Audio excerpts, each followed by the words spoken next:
ESPN's presentation of the Tire Kingdom Gatornationals is brought to you by Full Throttle. Grab a Full Throttle energy drink and feel the energy at work.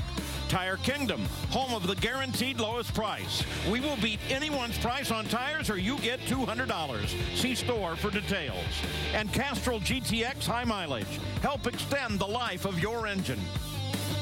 The iMovix camera as it caught Del Worsham's launch earlier in the weekend. Boy, is that cool or what? It's Steve Torrence and Morgan Lucas backing up from their burnout as they get ready to go up one another in Top Fuel. Let's go to John Kernan. Terry McMillan already in the car awaiting his first round matchup with Larry Dixon, whom he beat a couple of weeks ago at Pomona. We've already seen one upset with Doug Foley taking down Doug Coletta.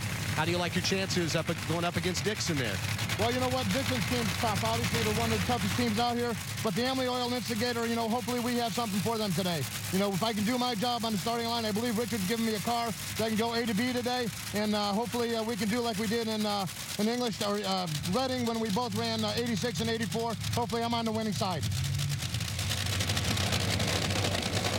They'll be coming up presently here. There's a gecko. Morgan Lucas won the first race at Pomona. I love the lanes. They're looking good.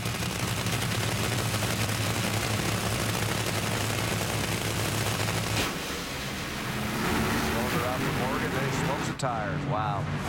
So Torrance easily 387, 315 miles an hour. And Steve Torrance has the win.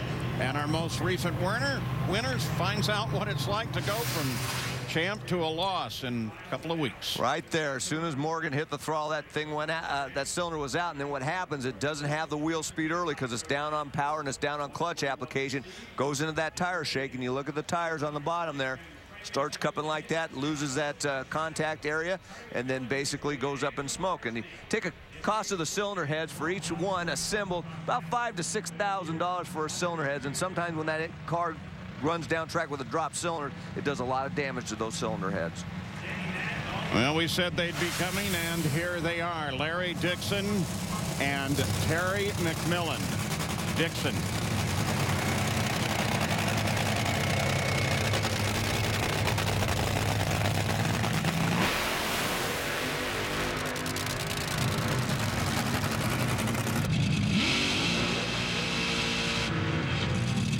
And there's Terry McMillan. With just a couple of hours south of Gainesville is a Florida institution. It's called Gatorland. Well, we wired Terry McMillan for his VIP tour of the alligator capital of the world in our all access.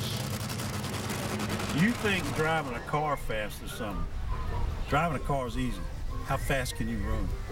All I got to do is be faster than the last guy. This may not be a good idea, but you know what? I think we got to go try it. I mean, how hungry can they be? Go, Gabe. Go! I have never sat inside a Top Fueler, but have you ever sat on an alligator? Yeah, I'm good. I'm not going to get wet. Hey, give me some good omens about winning the race. Lead me in the direction. Ah, there we go, eye to eye. Now we're good to go. Yeah, you see, Mike Dunn, if you'd done stuff like that, you might be still driving a really big car. I might have. I just don't remember. And little Gator almost got his nose, though, didn't he?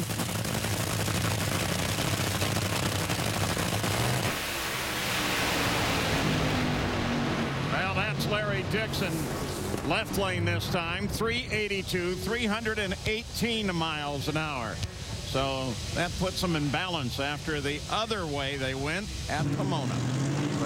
Terry McMillan almost red light. Looked like he rolled the lights Looks like to he go on rolled board it, yeah. Just before the start. You have to see it just starting to move. I think he was just kind of got a little bit antsy. And what happens sometimes is that messes up the whole fuel delivery system. And tough break. It would have been tough to beat Larry anyway. That 382 was a nice pass. And for Larry Dixon, that's round win number 600. So he joins a pretty elite little club here, along with Kenny Bernstein, Warren Johnson, and, of course, John Force.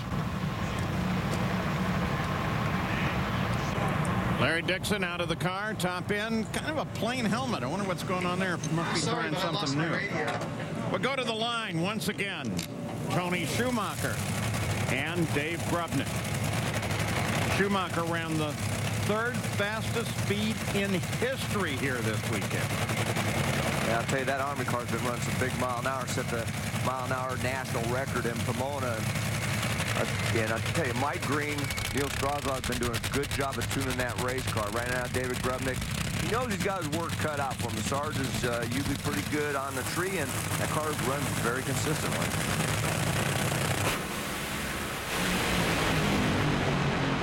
Are we seeing some great racing or what? Tony Schumacher, 383 to Grubnick's 386. This was just a great old drag race. Tony Schumacher had a slight advantage off of the starting line, 0.03 of a second, and feel we pretty much call that dead even. But he was running the big numbers at the other end. Give credit to both these teams. A nice job on the racetrack. As you said, Paul, the conditions look fantastic. Luckily for Schumacher, that Army car advances to the second round. So the number one qualifier gets the win, but he's not going to have lane choice. Kurt Busch, he's practicing working the tree. He'll be coming up in pro stock. Antron Brown and Dom Lagana, as we welcome you back to Gainesville, where the track has been very, very good. Mike and Paul, you guys have been talking about it. I've been asking crew chiefs. They say right now, from top to bottom, this track is very, very good. Within a gram of the best sessions they've seen this weekend. The only imperfection perhaps can be found over in the right lane. That's why the drivers with lane choice are picking over on the left side. Let's check in with John Kernan. And Antron Brown's team has learned something important over the weekend in qualifying, is that they had a little too much power for the clutch application, so they backed the power down right here, hoping not to burn through that clutch too much, so that when it hooks up, they don't have a problem and they can run a good ET and go A to B.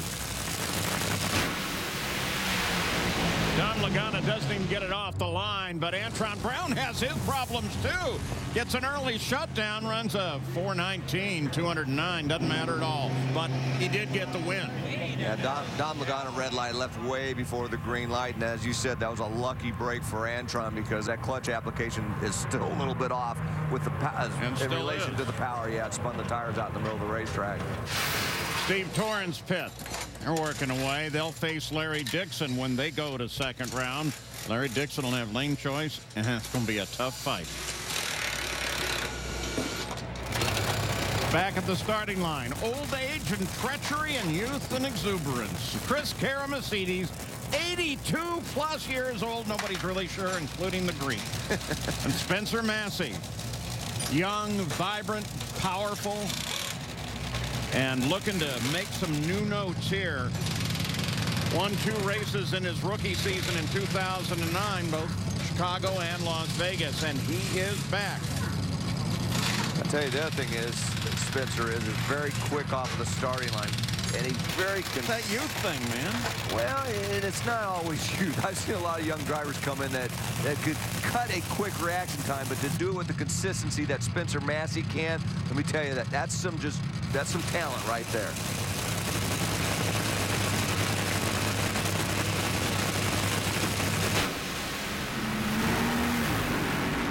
Well, there you go. The Greek doesn't get her down the track, but Spencer Massey does. 385, 311 miles an hour.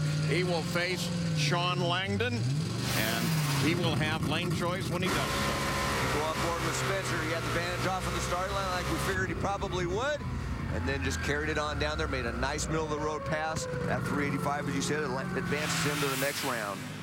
Well, let's look at what that next round is going to look like as we show you the matchups for the second round. Doug Foley will have Tony Schumacher, Larry Dixon, and Steve Torrance. Torrance pretty good. That'll be interesting. Yep, and on the other side, we got Antron Brown against Del Worsham. Del will have the lane choice, and then Spencer Massey, who we just saw, will go up against Sean Langdon. Spencer will have the lane choice in that matchup.